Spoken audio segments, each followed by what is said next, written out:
वाहिगुरु जी का खालसा, वाहिगुरु जी की फतेह। आज हम बात करने जा रहे हैं गुरु नानक देव जी, भाई मर्दाना जी और बाबा बुड्ढन शाह जी की साखी के बारे में। जब गुरु नानक साहब, भाई मर्दाना जी बाबा बुड्ढन शाह जी के एरिया में गए तो उनके साथ क्या हुआ, बाबा बुड्ढन शाह जी क्यों नाराज हो गए। एक बार की बात है कि गुरु नानक साहब, भाई मर्दाना जी बाबा बुड्ढन शाह जी के इलाके में चले गए। वहां पे जाके गुरु नानक साहब जी ने एज यूजुअल, जैसे कि वो बोलते ही थे, भाई मर्दाना जी को बोला कि बाणी आई है, रबाब स्टार्ट करो। तो भाई मर्दाना जी तो हमेशा ही रेडी रहते थे, जैसे ही गुरु नानक साहब बोलते थे भाई मर्दाना जी रबाब चलाना स्टार्ट कर देते थे। सोचने वाली बात यह है कि भाई मर्दाना जी भी बड़े ही टैलेंटेड थे, क्योंकि वो हमेशा गुरु नानक साहब जी की आवाज के साथ अपने आप को मैच कर लेते, उनके गाए हुए शब्द को पकड़ते और उसी के हिसाब से रबाब भी चलाते थे। रबाब चलाना स्टार्ट कर दिया। इतने में बाबा बुड्ढन शाह जी उनके पास आ गए। उन्होंने आके बोला कि ये मेरा इलाका है, यहाँ पे सभी लोग मुझे पूछते हैं आपने यहाँ पे रबाब चलाना क्यों स्टार्ट कर रखा है, ये नहीं होगा यहाँ पे। तो भाई मर्दाना जी रुक गए, लेकिन गुरु नानक साहब जी भी जिद्दी थे। कहते नहीं नहीं भाई मर्दाना जी आप रबाब स्टार्ट करो, कोई चक्कर नहीं, बाणी पढ़ेंगे फिर आगे जाएंगे। भाई मर्दाना जी ने फिर स्टार्ट कर दिया। बाबा बुड्ढन शाह जी फिर आए वापस। उन्होंने आके बोला कि मैं बोल चुका हूं कि ये काम यहाँ पे नहीं चलेगा, रबाब मत चलाओ, यहाँ पे कहीं और जाके चला लो। तो गुरु नानक साहब जी कहते नहीं, हम यहाँ पे बाणी पढ़ेंगे, बाणी पढ़ने के बाद हम आगे चले जाएंगे। बाबा बुड्ढन शाह जी नहीं माने। उन्होंने बोला मैं अभी आपको बोल रहा हूं चले जाओ चले जाओ, लेकिन बाद में दिक्कत हो जाएगी। गुरु नानक साहब कहते कि हम थोड़ी देर ही यहाँ पे रबाब चलाएंगे, थोड़ी देर ही हमने बाणी पढ़नी है, पढ़ने के बाद हम यहाँ से चले जाएंगे। बाबा बुड्ढन शाह जी को थोड़ा सा गुस्सा आ गया और उन्होंने गुस्से में आके ये बोल दिया अभी चले जाओ, लेकिन बाद में दिक्कत हो जाएगी, क्योंकि मेरा शेर गया हुआ है बकरियां चरवाने के लिए, आएगा तो वो फिर आपको खा जाएगा।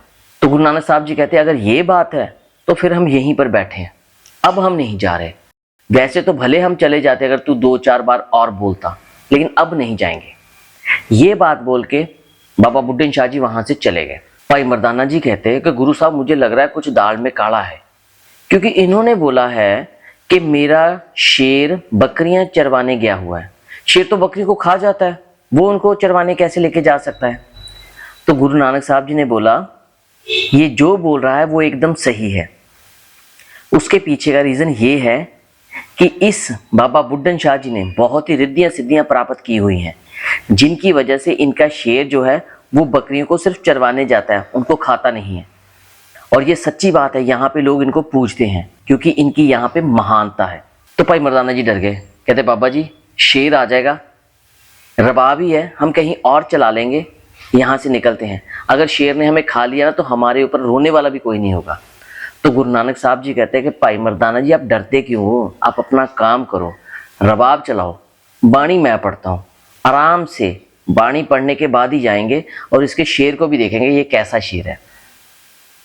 भाई मर्दाना जी रबाब तो चलाना स्टार्ट कर दिया, लेकिन वो अंदर ही अंदर से डर रहे थे। इतने में क्या हुआ, बकरियां आने लग पड़ी। भाई मर्दाना जी घबरा गए, गुरु साहब जी को बोले कि गुरु साहब बकरियां तो आ गई, अब शेर भी आने वाला ही है। तो गुरु साहब कहते हैं भाई मर्दाना जी आप फिक्र मत करो, आप बस अपना काम करते जाओ। भाई मर्दाना जी लगे तो थे, लेकिन ध्यान उनका उधर ही था। और थोड़ी ही देर उन्होंने रबाब चलाया तो पीछे से बकरियां खत्म हो गई, शेर आ गया। भाई मर्दाना जी गुरु नानक साहब जी के पीछे आके बैठ गए और बोलते कि गुरु साहब भी मेरे से तो अब रबाब नहीं चलेगा, मैंने शेर को देख लिया और शेर आ रहा है। तो गुरु नानक साहब कहते कोई चक्कर नहीं। बाबा बुड्ढन शाह जी दूर खड़े थे और उन्होंने बोला कि अभी भी टाइम है, भागना है तो भाग जाओ, क्योंकि ये फिर बाद में भागने नहीं देगा। तो गुरु नानक साहब कहते हैं हम यहीं बैठे हैं, हम कहीं नहीं भाग रहे, हम भी तो देखें तेरा शेर कितना ताकतवर है। शेर पास में आया और आते ही गुरु नानक साहब जी के चरणों में गिर गया। बाबा बुड्ढन शाह जी दूर से देख रहे हैं और हैरान हो गए कि ये क्या हुआ, और उनको समझ आ गई कि ये कोई ऐसे वैसे नहीं है, ये बहुत ही पहुंचे हुए फकीर हैं। तो बाबा बुड्ढन शाह जी गुरु नानक साहब जी के पास आए, हाथ जोड़ के खड़े हो गए कि मेरे से गलती हो गई, कि मुझे आपको ऐसे नहीं बोलना चाहिए था, मुझे आपको यहाँ से ऐसे हटाना भी नहीं चाहिए था। आपने अपनी बाणी ही तो पढ़नी थी और उसके बाद आपने चले जाना था। फिर बाबा बुड्ढन शाह जी वापस अपने डेरे में गए, वहाँ से जाके दूध लेके आए और दूध लेके आकर उन्होंने बोला कि गुरु साहब ये दूध है, आप भी छको और भाई मर्दाना जी को भी दो। तो गुरु नानक साहब जी ने बड़ी अच्छी लाइन बोली उस वक्त, कहते ये दूध तो आप पहले भी लेके आ सकते थे, पहले तो आपने पिलाया नहीं। दूध आपने छकाने में टाइम लगाया है, अब हमने छकने में भी टाइम लगना है। तो बाबा बुड्ढन शाह जी कहते कितना टाइम लगेगा आपको? तो गुरु नानक साहब जी कहते अभी हम 6वें जामे में जब वापस आएंगे ना तो आकर हम दूध छकेंगे। तो बाबा बुड्ढन शाह जी कहते कि अभी कौन सा जामा चल रहा है? तो गुरु नानक साहब जी कहते अभी तो पहला ही जामा चल रहा है। बाबा बुड्ढे शाह जी कहते हैं कि गुरु साहब आप 6वें जामे में आओगे, मैं इतना लंबा तो जी नहीं सकता, तब तक तो मैं मर जाऊंगा।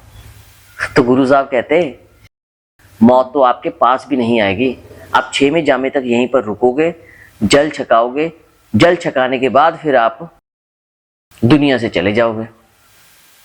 तो बाबा बुड्ढन शाह जी कहते कि गुरु साहब ये बात भी ठीक है, लेकिन तब तक मेरे पास दूध होगा तभी तो मैं छकाऊंगा।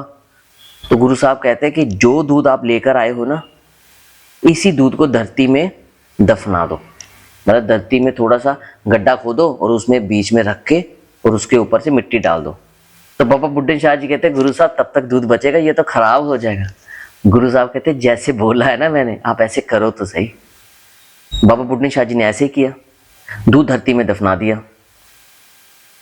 गुरु साहब वहां से बाणी पढ़ी और पढ़ने के बाद चले गए। 6वें जामे में गुरु साहब वापिस आए, फिर गुरु हरगोविंद साहब जी के स्वरूप में। तो जब वो वापिस आए तो उन्होंने आके बाबा बुड्ढन शाह जी को बोला कि हाँ जी बाबा जी, हम आपके पास अपना दूध छोड़ के गए हुए थे, वो दूध हमें वापस करो, हम छकेंगे। तो बाबा बुड्ढन शाह जी बड़े तेज थे, कहते ऐसे नहीं, पहले आप उसी रूप में आप वापिस आओ जिस रूप में आप बोल कर गए थे, तब हम आपको दूध छकाएंगे। तो गुरु हरगोविंद साहब जी कहते ठीक है, फिर आप ऐसे करो, आप स्नान करके आओ, स्नान करके आओ, फिर हम उसी जामे में वापस आ जाते हैं। तो इतिहासकारों के अनुसार बताया जाता है तो गुरु हरगोविंद साहब जी भक्ति में लीन हो गए। बाबा बुड्ढन शाह जी स्नान करके आए और वहां पे आके बैठ गए और उन्होंने देखा कि गुरु साहब अपने पहले जामे में वापस श्री गुरु नानक देव जी के रूप में वापस आ गए। फिर उन्होंने वहां से दूध छका और छकने के बाद चले गए। तो बाबा बुड्ढन शाह जी 800 से भी ज्यादा साल तक धरती पर रहे, फिर उसके बाद वो यहां से चले गए।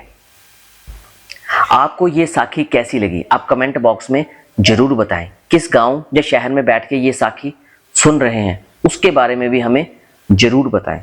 और हमारी रोज शाम को 8 बजे शॉर्ट्स या लॉन्ग वीडियो आती है, इसके लिए हमारे चैनल को सब्सक्राइब जरूर कर लें। वाहिगुरु जी का खालसा, वाहिगुरु जी की फतेह।